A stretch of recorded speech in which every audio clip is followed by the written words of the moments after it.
로마서 8장 13절에서 30절의 말씀. 생각하건대 현재의 고난은 장차 우리에게 나타날 영광과 비교할 수 없도다. 피조물이 고대하는 바는 하나님의 아들들이 나타나는 것이, 피조물이 허무한 데 굴복하는 것은 자기 뜻이 아니요 오직 굴복하게 하시는 이로 말미암음이니라. 그 바라는 것은 피조물도 썩어짐의 종노릇한 데서 해방되어 하나님의 자녀들의 영광의 자유에 이르는 것이니라.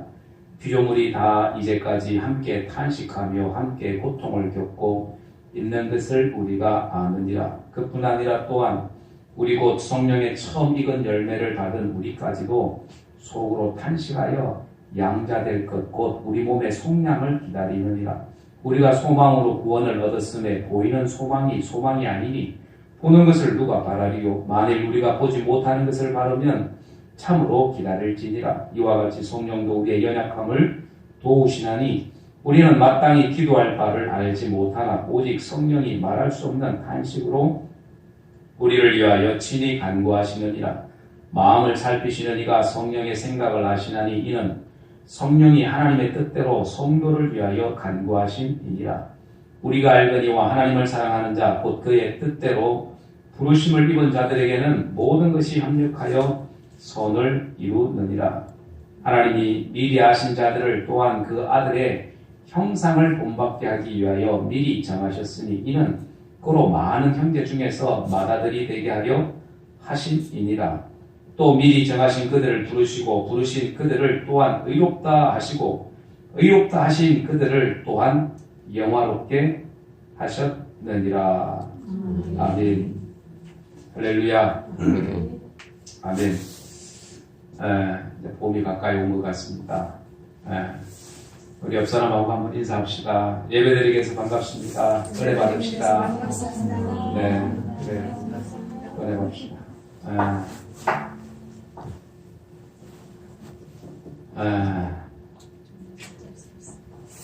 이렇게 좀 허전하지만 이 시간 말씀을 통해서 여러분들의 그 마음의 허전함이 채워졌으면 좋겠습니다. 긍정적인 이 삶을 우리가 살아야 되는데 우리 믿음의 사람들은 미국의 한 장례식장에서 있었던 일이라고 합니다. 장례식장. 이 장례식 중에서 하다가 이 추도사를 이 목사님이 할 차례가 되었어요. 그래서 이 목사님이 고인이 되신 분, 이 고인이 되신 분에 대해서 이분은 정직했고 또 아내에게 다정했고 헌신적이었고 또 자녀들에게는 자상하고 정말로 따뜻한 아버지였다고 이렇게 장황하게 가장 좋은 말들 찬사를 이렇게 늘어놓았습니다. 이 목사님이 고인에 관해서 말할 때에 미망인이 된 이 부인은 앞에 앉아서 목사님이 좋은 말 이런 어떤 좋은 말을 할 때 이 미망인이 자꾸 고개를 저었어요. 이렇게 고개를. 그래서 또 목사님이 계속해서 이제 고인에 대해서 또 얘기하기를 너무나도 훌륭한 남편이었다. 아버지였다. 그래서 사람들에게 이제 강조하면서 얘기를 하니까 앞에 앉아있던 이 미망인이 또 다시 계속 고개를 젓는 거예요. 그래서 그래 고개를 젓던 이 미망인, 이 부인이 옆에 있던 딸에게 얘기를 합니다. 뭐라고 얘기하냐면, 얘야, 딸아, 아무래도 저 관 안에 누워있는 저분은 너희 아버지가 아닌 것 같다. 네가 한번 가서 우리 아버지인지 너희 아버지인지 한번 확인해보고 와라. 그랬다는 얘기입니다. 무슨 얘기냐면 우리가 살았을 때의 평가하고 죽었을 때의 평가, 그 평가가 다른 사람이 되어서는 안 된다는 거예요. 살았어도 저 사람 참 훌륭한 사람이다. 죽어서도 훌륭한 사람이다. 평가가 같아야 되는 거죠. 안 좋은 사람이다, 나쁜 사람이다. 죽어서도 마찬가지겠죠. 평가는 변하지 말아야 됩니다.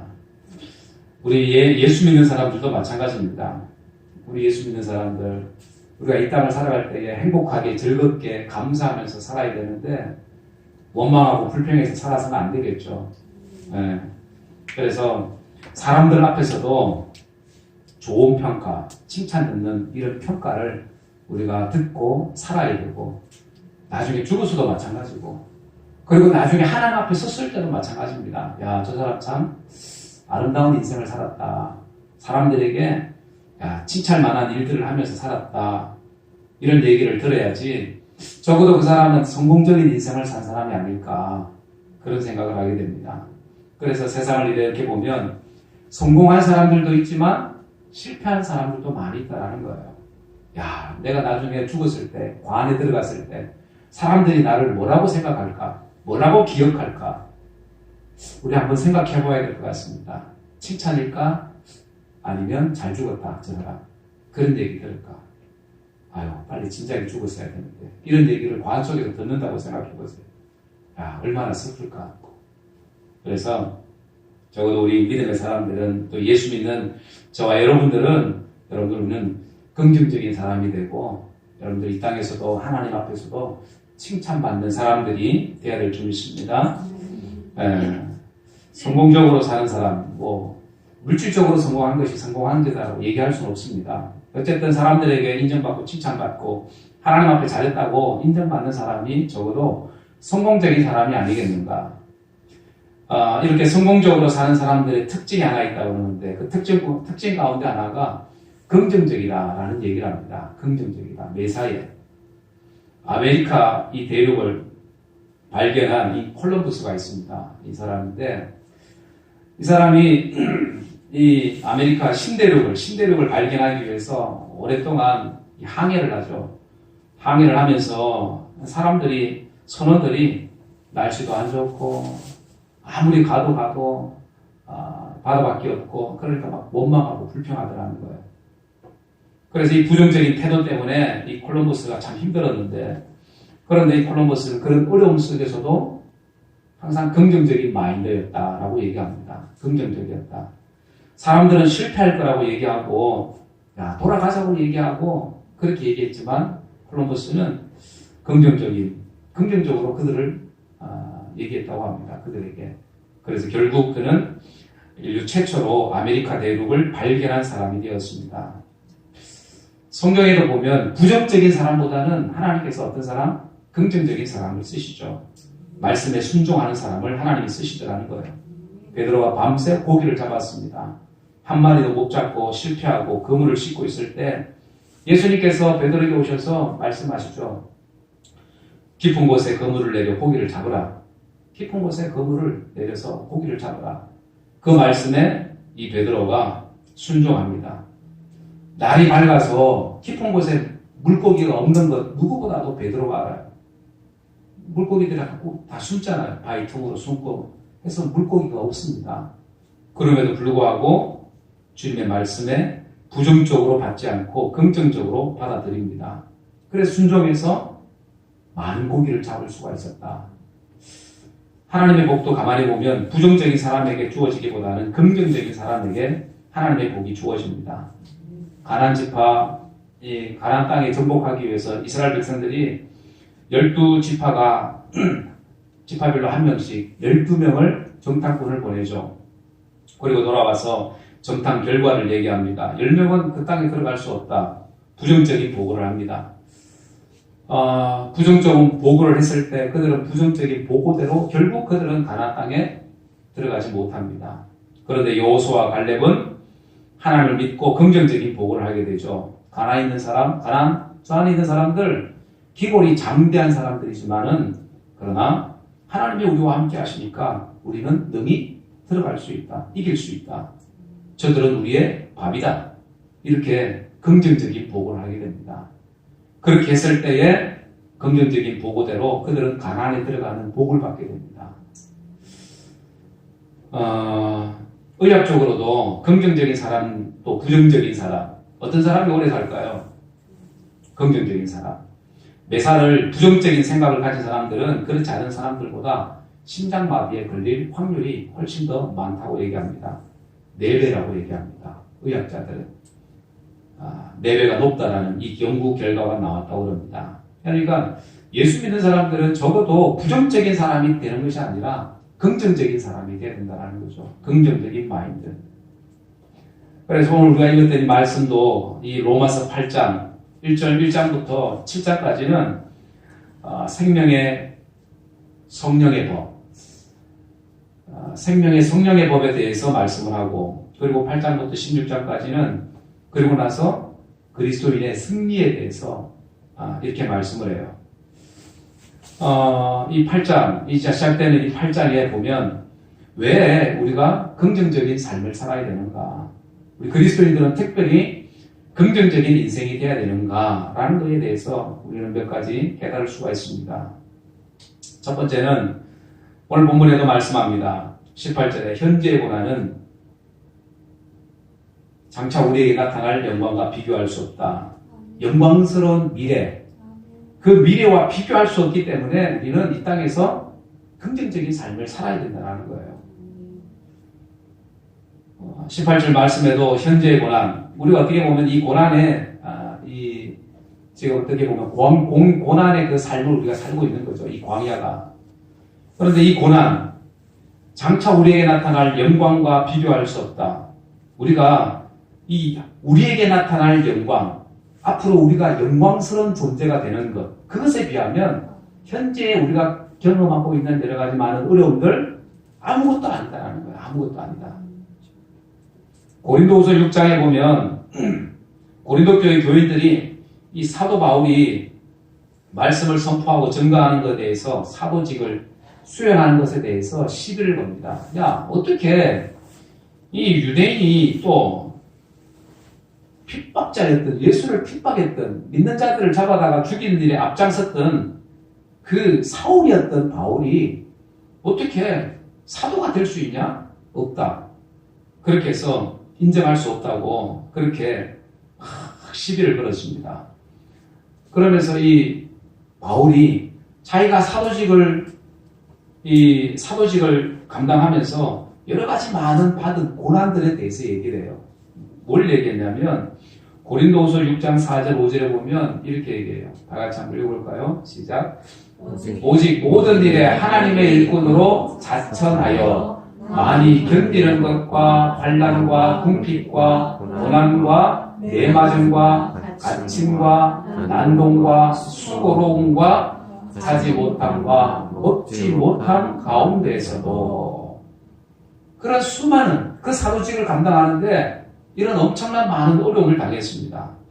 그렇게 어려움을 당했는데도 그 어려움을 이겨낼 수 있었던 그 원인은 뭐냐? 고린도후서 4장 17절에 시작. 우리의 잠시 받는 환난에 경한 것이 지극히 크고 영원한 영광에 중한 것을 우리에게 이루어 함이니 라고 얘기합니다. 우리가 받는 환난에 경한 것, 내가 지금 받고 있는 이 환난, 위에 거 있죠. 견디지 못하고 환난, 궁핍, 고난, 매맞음, 배고픔 이런 것들, 환난에 고난에 경한 것이다. 가벼운 것이다. 라고 얘기합니다. 그렇게 얘기할 수 있었던 건 뭐예요? 지극히 크고 영원한 영광. 그 영광이 자기에게 있기 때문에 지금 받는 거 아무것도 아니다. 그 얘기하는 겁니다. 그래서 현재의 고난은 때로는 힘들 수 있습니다. 힘들지라도 긍정적인 믿음을 가졌던 사람, 바로 이 바울이었습니다. 여러분들 적어도 예수 믿는 사람들은 어려움 가운데, 위기 가운데, 환난 가운데, 고통 가운데, 고난 가운데서도 어떤 믿음? 긍정적인 믿음을 가져야 된다는 거예요. 그리스도인들이 당하는 고난들, 안 믿는 사람들도 물론 고난을 당합니다. 또 믿는 사람들도 똑같이 고난을 당하죠. 물질의 고난, 인간관계의 고난, 질병의 고난, 어떤 상처로 인한 여러 가지 많은 고난들. 그런데 그런 고난들을 통해서 하나님께서 우리를 영화로운 존재로 만드신다는 거예요. 영화로운 존재. 하나님의 천국 백성으로, 하나님의 거룩함을 입은 하나님의 백성으로 만들기 위해서 그런 과정들이 있다라는 거죠. 29절, 30절에 하나님이 미리 아신 자들을 또한 그 아들의 형상을 본받게 하기 위하여 미리 정하셨으니 이는 그로 많은 형제 중에 맏아들이 되게 하려 하심이니라. 이렇게 말씀합니다. 30절 또 미리 정하신 그들을 또한 부르시고 부르신 그들을 또한 의롭다 하시고 의롭다 하신 그들을 또한 영화롭게 하셨느니라. 그렇게 우리는 영화로운 존재가 된다는 거예요. 그런 영화로운 존재, 하나님의 백성, 천국 백성이 되는 것을 생각하면 현재의 고난은 장차 우리에게 나타날 그런 우리에게 나타날 영광에 비하면 아무것도 아니다. 그 얘기를 하고 있는 겁니다. 그래서 로마서 8장 37절에 그러나 이 모든 일에 우리를 사랑하시는 이로 말미암아 우리가 어떻게 넉넉히 이기느니라. 넉넉히 이긴다. 하나님의 사람들, 하나님의 백성들, 하나님의 선택함을 받은 사람들은 이긴다라는 거예요. 고난 속에서도. 그래서 우리는 그런 고난 속에서도 우리는 긍정적일 수 있다는 거예요. 요셉, 우리가 잘 알죠. 창세기에 나오는 이 요셉. 어떻게 보면 요셉의 인생을 가만히 보면 화가 있어야 되는 사람입니다. 화가 그 속에 있어야 되는 사람. 분노가 있어야 되는 사람. 억울한 일을 많이 당한 사람. 어렸을 때부터 아버지의 사랑을 많이 받았는데 그 12형제 가운데 그런데 그것 때문에 형들의 시기를 받아서 어떻게 돼요? 팔려가죠. 구덩이에 빠지게 되고 우물 속에 빠지게 되고 옷이 벗겨진 채로 큰 형 그 르우벤이 아니었으면 구해주지 않았으면 그는 적어도 그 구덩이 속에서 죽을 수도 모릅니다. 그런데 다행히 종으로 팔려갑니다. 그래도 종으로 우여곡절 끝에 애굽의 종으로 팔려갑니다. 보디발 집에서 종살이를 하는 그런 인생을 살게 합니다. 그래도 거기서 인정을 받아서 가정 총무가 되죠. 그것도 잠시 좀 나아지려나 했는데 보디발의 아내를 겁탈했다는 누명을 쓰게 됩니다. 그리고 감옥에 갇히게 됩니다. 그렇게 13년을 이유로 모른 채 감옥에서 지내야 되는 그런 인생을 살게 되죠. 얼마나 억울한. 요셉 본인이 생각할 때 내가 뭘 잘못했나? 내가 하나님을 섬긴 것밖에 없고 하나님을 경외한 것밖에 없는데 내가 왜 이렇게 고난을 받아야 되나? 13년 그 오랜 세월 동안에 그런 생각이 들 수가 있다는 거예요. 또 그렇게 자기를 가만히 놔두시는 하나님을 보고 원망스러운 마음도 들 수가 있습니다. 그런데 말입니다. 이 요셉이 결국 나중에 어떻게 돼요? 애굽의 총리가 되죠. 애굽은 그 당시에 강대국입니다. 세상을 통치하는 초강대국. 지금의 미국에 버금가는 그런 나라입니다. 우리나라 국적을 가진 사람이 미국에 가다가 일하다가 감옥살이를 하게 됐어. 그런데 감옥살이를 하다가 어느 날 갑자기 미국의 총리가 된 거예요. 미국의 국무총리가 되었습니다.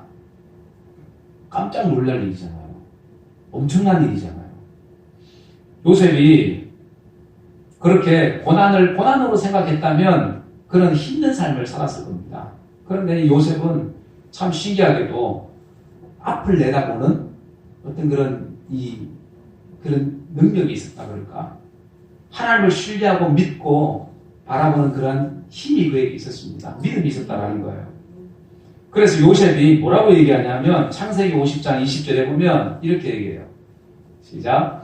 당신들은 나를 해하려 하였으나 하나님은 그것을 선으로 바꾸사 오늘과 같이 백성의 생명을 구원하게 하시려 하셨나니 당신들은 두려워하지 마소서. 자기를 죽이려고 했던 그 형들 어떻게 보면 감옥에 넣어도 시원찮잖아요. 그렇죠? 그런 형들을 보면서 뭐라고 얘기해요? 두려워하지 마소서. 그렇게 얘기합니다. 하나님의 모든 계획 속에서 이루어졌다는 것을 자기는 믿고 있었습니다. 그래서 이 모든 것 하나님께서 하신 것이다 하면서 형들은 두려워하지 마라. 그 얘기하는 거예요. 얼마나 그 마인드가 긍정적인 마인드입니까? 그래서 이 고난을 통해서 하나님께서 하늘의 영광을 얻게 하기 위해서 하나님께서 이런 고난도 주셨다는 것을 미리 알고 있었다는 거예요. 그런 고난을 통해서 하나님께서 결국 나를 높은 데에 서게 하실 것이다라는 이러한 믿음이 요셉에게 있었습니다. 신뢰했다라는 거예요. 여러분들, 그래서 우리는 무엇보다도 하늘의 영광을 얻게 하기 위해서 하늘의 영광을 얻는 존재, 그런 존재가 되기 때문에 우리는 긍정적인 사람이 되어야 되는 거예요. 예수 믿는 사람들은 긍정적인 사람이 되어야 합니다. 할렐루야. 그리고 두 번째는 하나님이 우리의 연약함을 도우시기 때문에 우리는 긍정적인 삶을 살아야 됩니다. 하나님이 우리를 도우신다. 하나님이. 그래서 우리는 부정적인 사람이 아니라 긍정적인 사람이 되어야 되는 거예요. 26절에 이와 같이 성령도 우리의 연약함을 도우시다니 우리는 마땅히 기도할 바를 알지 못하나 오직 성령이 말할 수 없는 탄식으로 우리를 위하여 친히 간구하시느니라. 성령이 우리의 연약함을 도우신다. 이렇게 말씀합니다. 여러분들, 사람들이 얼마나 연약한 인생입니까? 연약한. 내가 너무나도 연약하기 때문에 속상해하고 부정적으로 생각하고 나 왜 이것밖에 안 될까 하고 그렇게 생각할 필요가 없다라는 거예요. 왜? 그런 인생이기 때문에 하나님께서 우리를 구원하신 거예요. 우리에게 성령을 주셔서 우리로 하여금 힘을 얻게 하신 줄 믿습니다. 그래서 우리는 내가 연약하지만 나를 도우시는 성령 하나님 때문에 우리는 긍정적인 인생이 되어야 된다는 거예요. 긍정적인 사람이 되어야 된다는 거예요. 그래서 많은 사람들, 우리도 그렇지만 사람들이, 인간이 약한 존재죠. 연약한 존재. 그래서 얼마나 연약한 존재인지 그 전쟁의 위험, 그 피해를 우리가 막을 수가 없습니다. 어떻게 보면. 기근이나 또 홍수나 천재지변, 그런 것 앞에서 한없이 약한 존재가 우리 인간입니다. 불이 났어요. 어떻게 감당할 수가 없습니다. 아무리 과학 기술이 뛰어나고 해도 여러분들 지진을 막을 수가 없습니다. 화산 폭발 막을 수도 없습니다. 허리케인 이런 것도 막을 수가 없습니다. 그 정도로 자연 앞에서 연약한 존재가 인간이라는 거예요. 인간. 아무리 대단한 대통령이라 할지라도 막을 수가 없습니다. 대통령도 인간이잖아요. 대통령도 힘드니까 목숨을 끊는 시대가 오늘날의 시대입니다. 그래서 인간은 약하다. 강한 것 같지만 약한 존재가, 하나님 앞에 너무나도 약한 존재가 인간이라는 거예요. 그런 인간을 위해서 하나님께서 어떻게 성령을 우리에게 보내주셨다는 거예요. 성령을 보내주셔서 그 연약함을 이렇게 감싸주셨다는 거예요. 감싸주신 거. 육체적으로도 연약하죠. 우리 인간이 얼마나 연약합니까? 조금만 과로에도 쓰러지고, 조금만 환경이 안 좋은 데 노출되면 병이 들고, 그런 존재입니다. 육적으로도, 영적으로도, 정신적으로도 약한 존재가 우리 인간들입니다. 인간들. 그래서 인간은 하나님 없이는 살아갈 수가 없는 거예요. 하나님 없이는 살 수 없는 존재가 인간이라는 거예요. 여러분, 우리 인생을 내 마음대로 할 수 있는 것 같지만 하나님의 그 손 안에 우리가 살아가는 거예요. 교회 안에 살아가는 거. 그래서 연약한 인생이기 때문에 하나님께서 그 연약한 인생을 불쌍히 여기시고 긍휼히 여기셔서 성령을 우리에게 보내주신 줄 믿습니다. 그래서 기도하면 성령께서 도우신다는 거예요. 성령이 우리를 위해서 기도하시지만 여러분들 또한 우리가 기도하면 성령이 우리를 위해서 함께 기도해 주신다. 중보 기도해 주신다. 26절에 그렇게 말씀하고 있잖아요. 그래서 우리 믿음의 사람들은 기도하는 거죠. 왜요? 기도의 능력을, 힘을 믿으니까. 마가복음 11장 24절에 보면 이거 있나? 자, 시작. 무엇이든지 기도하고 구하는 것은 받은 줄로 믿으라. 그리하면 너희에게 그대로 되리라. 아멘. 여러분들, 성령의 기도함, 성령께서 우리를 위해서 기도하시죠. 그 기도하고 우리가 기도하는 거, 그 기도가 상통하면, 서로 맞으면 어떻게? 너에게 그대로 될 것이다. 그대로 될 것이다. 이렇게 말씀합니다. 그래서 그렇게 상통하는 기도에는 능력이 있습니다. 힘이 있습니다. 세상도 이깁니다. 육신의 정욕도, 악한 영의 역사도, 이 모든 것들을 다 이기는 힘이 그 속에 있습니다. 할렐루야. 그래서 우리가 기도하는 거죠. 내가 더욱더 기도할 때 하나님께서 우리에게 힘 주신다는 거예요. 기도할 때 더 힘을 주시는 겁니다. 그래서 기도하면 뭔가 힘이 생기죠. 육신은 피곤하지만 기도하면 내 속에서 성령께서 역사하심으로 인해서 내 속에서 새로운 힘이 생긴다는 거예요. 할렐루야. 성령께서 우리를 위해서 기도해 주신다. 더 감사한 것은 예수님께서도 우리를 위해서 기도해 주신다. 34절에 밑에 읽어봅니다. 시작. 누가 정죄하려 죽으실 뿐 아니라 다시 살아나신 이는 그리스도 예수시니 그는 하나님 우편에 계신 자요 우리를 위하여 간구하시는 자신이라. 우리를 위해서 간구하시는 자시다. 또 성령께서 우리를 위해서 중보하고 계시는 거예요. 그러니 여러분들 우리는 이 땅에서 낙심하고 절망하는 인생이 아니라 하나님 앞에 감사하는 인생이 되어야 합니다. 하나님의 은혜를 믿고 살아가고 나를 위해서 기도하시는 분이 계시다는 것, 그거 생각하면 우리는 오히려 감사해야 되는 거예요. 더 기뻐해야 되는 거예요. 더 긍정적인 인생이 돼야 되는 겁니다. 할렐루야. 그렇게 살아야 되는데, 그런데 교회 오는데 막 보니까 막 오만 인상을 하고 막 오면 성령께서 안 기뻐하시잖아요. 기도를 해도 이게 서로 통하는 기도가 돼야 되는데 따로 국밥이 되는 거예요. 따로 국밥. 할렐루야. 그래서 성령께서 중보해 주시고 예수님께서 우리를 위해서 간구해 주시고 역시 기도죠. 그렇기 때문에 우리는 긍정적인 인생이 돼야 되는 거예요. 긍정적인 삶을 살아야 됩니다. 할렐루야. 이런 은혜가 여러분들 가운데 있기를 주의 이름으로 축원합니다. 그리고 마지막 세 번째는 우리는 하나님의 섭리 속에 살기 때문에 천국을 소유했기 때문에 우리는 긍정적인 삶을 살아야 됩니다. 천국을 소유했다. 28절에 우리가 알거니와 하나님을 사랑하는 자 곧 그의 뜻대로 부르심을 입은 자들에게는 모든 것이 합력하여 선을 이루느니라. 그의 뜻대로 하나님이 목적하신 대로 하나님이 계획하신 대로 살아가는 사람들은 하나님의 뜻을 깨닫게 되고 알게 되고 하나님의 섭리를 발견하게 됩니다. 야, 하나님이 이런 분이셨네? 하나님이 이런 놀라운 계획을 가지고 계셨네? 그것을 깨닫게 된다는 거예요. 그래서 전에는 보지 못하던 것을 보게 되는 거예요. 믿음의 눈으로 보게 되는 거예요. 천국도 보이게 되고 지옥도 보이게 되고 하나님이 우리를 향한 계획도 보이게 되고 이런 것들이 보이게 된다는 거예요. 그러니 그 하나님의 섭리 속에서 하나님의 천국을 우리가 경험하기 때문에 우리는 당연히 긍정적인 인생이 될 수밖에 없는 거예요. 예수 믿는 사람들이 원망하고 불평하고 살아가는 것, 그 속에 천국이 없기 때문에 그런 거 아닙니까? 천국이 있다면, 천국을 내가 경험했다면 원망이, 불평이, 낙심과 절망이 여러분들 이게 인간이기 때문에 한쪽에서는 그게 마음들이 생길 수는 있어. 그런데 그것이 그 마음속에 전부 차지하고 있다고 생각해 보세요. 그건 아니잖아요.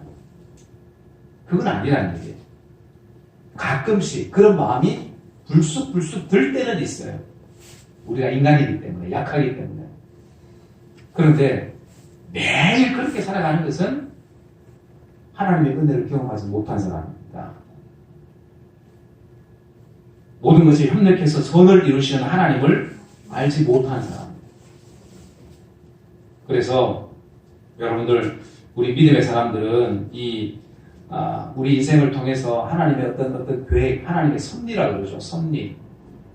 그 하나님의 섭리 속에 우리는 살아가는 사람들인데, 잠언 16장에도 그렇게 말씀하잖아요. 사람이 마음으로 자기의 길을 계획할지라도 그 걸음을 인도하시는 이는 누구시다?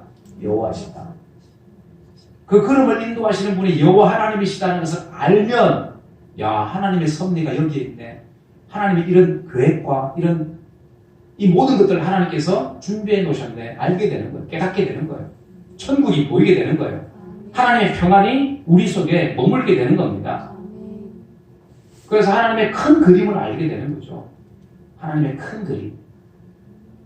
욥기서 고난에 대해서 가장 깊은 내용을 담고 있는 책이 바로 욥기서입니다. 욥입니다. 욥. 동방의 의인 욥.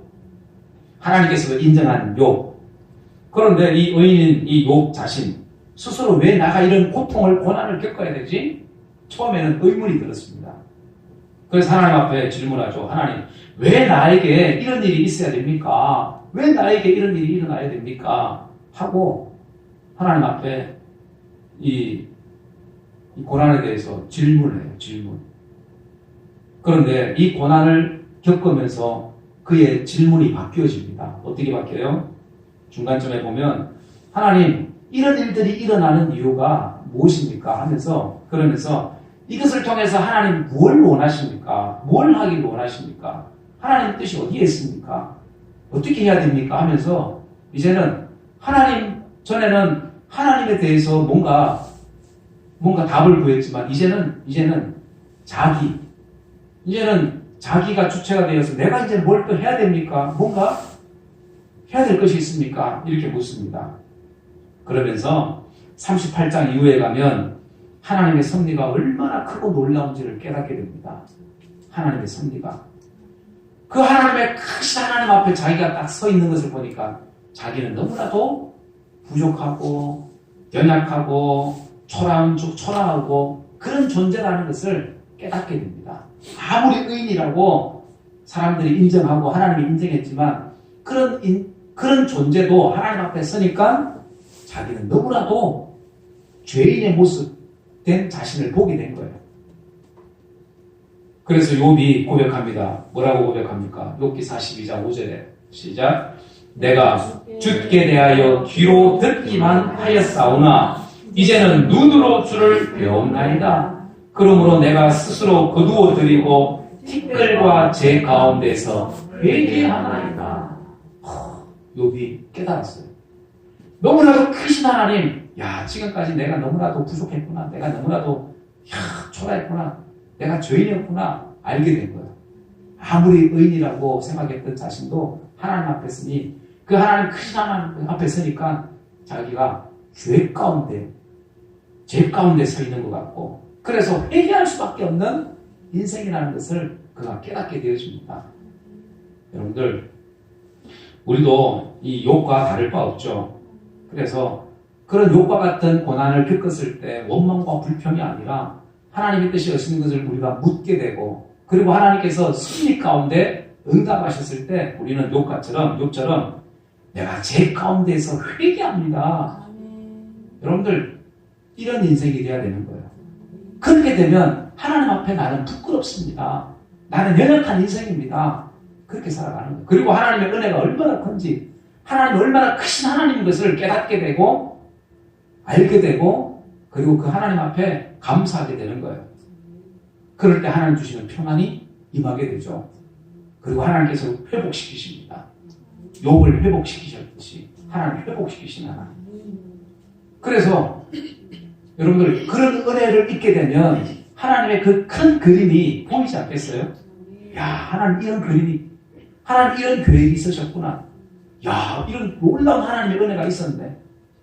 정말로 천국, 내가 생각했던 그 천국, 오늘 우리를 따지면 우리의 삶이, 여러분들 내 삶의 모든 것들이 천국으로 바뀌지 않겠냐 그 얘기입니다. 할렐루야. 그래서 인생은 퍼즐이라는 얘기를 합니다. 퍼즐. 무슨 말인지 알죠? 하나 끼워쳐 맞춰가면 나중에 보면 뭐가 돼요? 작품이 되어 있어요.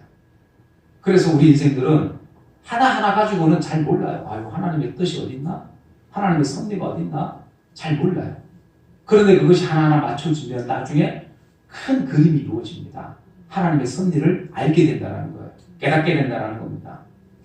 그래서 그 섭리를 믿고 따라가게 되면 여러분들 하나님이 주시는 평강, 그 평안이 임하게 됩니다. 천국이 우리에게 임하게 된다는 거예요. 우리가 하나님 나라에 가서 누려야 되는, 우리 영혼이 누려야 되는 것도 천국이지만 이 땅에서 우리가 누려야 되는 것이, 우리 마음속에서 먼저 누려야 되는 것이 천국입니다. 내가 천국, 내 마음이, 내 심령이 천국이 돼야지 그 천국을 내가 나눌 수가 있고 전할 수가 있고 그리고 그 천국을 갖다가 말할 수가 있는 거죠. 내 속은 시커멓게 타 있으면서 사람들에게 천국이 이렇습니다. 얘기할 수 없습니다. 얘기할 수 없다라는 거예요. 듣는 사람이 잘합니다. 에휴, 천국 없으면서. 천국 얘기한다고. 예수 얘기한다고. 저 사람 안에 예수 없는데 예수 얘기한다고. 마귀가 더 잘 알죠. 사람 마귀가. 더 잘합니다. 그 천국을 느낀 사람, 누린 사람만이 그 천국의 기쁨을 얘기할 수 있는 거예요. 말할 수 있는 거예요. 그렇게 되면 저와 여러분들의 삶이 여러분들 천국의 삶이 되면 그 사람은 자동적으로 긍정적인 사람이 될 수밖에 없는 거예요. 긍정적인 사람. 이런 긍정적인 사람이 바로 저와 여러분들이 되기를 주의 이름으로 축원합니다. 그래서 오늘 우리의 삶이 힘들 수 있습니다. 당연히 힘들 수 있죠. 고난 때문에 힘들고 또 고난 때문에 낙심하고 절망할 수 있습니다. 그러나 더 중요한 것은 뭐예요? 하나님의 큰 그림을 우리는 바라볼 수 있어야 합니다. 그러면 우리는 원망보다는 우리는 긍정적인 인생이 되게 되어 있습니다. 그래서 아까도 얘기했던 것처럼 우리는 이 땅에서 긍정적인 인생이 되어야 된다. 왜냐하면 장차 우리에게 나타날 영광, 그 영광스러운 존재, 그것을 생각하면 세상의 어떤 것하고 비교할 수 없기 때문에, 비교할 수 없기 때문에 우리는 긍정적인 인생이 되어야 된다. 그리고 두 번째는 성령께서 말할 수 없는 탄식으로 우리를 위해서 중보하고 계신다. 주님이 우리를 위해서 하늘 보좌 우편에서 간구하고 계시기 때문에, 우리를 돕고 계시기 때문에 우리는 긍정적인 인생이 되어야 된다. 그리고 세 번째는 하나님이 우리를 사랑하셔서 놀라운 계획을 예비하고 계시기 때문에, 천국을 예비하고 계시기 때문에 우리는 이 땅에서 하나님의 섭리하심을 믿고 하나님의 인도하심을 믿고 우리는 긍정적인 인생이 되어야 된다는 거예요. 나는 긍정적인 인생이 되리라. 부정적인 인생이 아니라 긍정적인, 때로는 힘들고 낙심되고 절망이 되지만 긍정적인 인생의 삶을 우리는 살아야 될 줄 믿습니다. 그렇게 긍정적인 인생이 되어서, 믿음이 되어서 하나님 앞에 영광 돌리는 저와 여러분들의 삶이 되어지기를 주 예수의 이름으로 간절히 축원합니다. 기도하겠습니다. 이 시간 말씀을 생각하면서 한번 기도합니다. 사랑하는 여러분들, 오늘 우리가 이 땅을 살아갈 때에 우리는 연약한 육신의 몸을 입고 있기 때문에 때로는 삶이 힘들어서 낙심도 하고 절망도 하고 또 불평도 하고 원망도 할 수 있습니다. 그러나 그럼에도 불구하고 우리가 하나님 앞에 감사해야 하고 우리가 긍정적인 인생이 될 수 있는 것은 앞으로 우리에게 나타날 그 영광과 비교할 수 없는 그 은혜가 우리에게 주어지기 때문에 우리는 감사할 수 있습니다.